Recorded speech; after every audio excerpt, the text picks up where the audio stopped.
अध्याय 10 शुंभ निशुंभ वध। जब भयंकर युद्ध शुरू हो चुका था, तब सबसे पहले निशुंभ ने पूरी शक्ति के साथ देवी पर आक्रमण किया। वह अत्यंत क्रोधित था और अपने अस्त्र शस्त्रों से लगातार देवी पर प्रहार कर रहा था। लेकिन देवी दुर्गा पूरी तरह शांत और स्थिर थी। उन्होंने अपने शस्त्रों से निशुंभ के हर आक्रमण को नष्ट कर दिया। फिर देवी ने अपने बाणों और शस्त्रों से निशुंभ को गंभीर रूप से घायल कर दिया। निशुंभ जमीन पर गिर पड़ा, लेकिन वह तुरंत फिर उठ खड़ा हुआ। उसका अहंकार उसे हार मानने नहीं दे रहा था।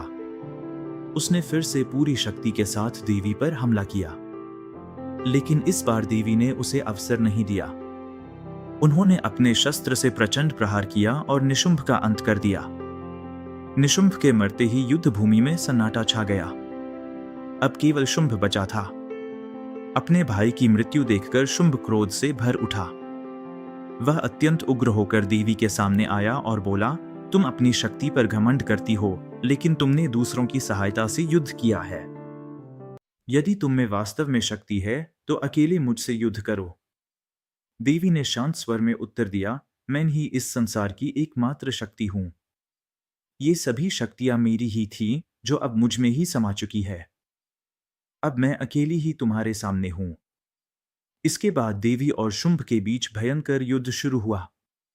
दोनों के बीच आकाश में और पृथ्वी पर भीषण संघर्ष होने लगा।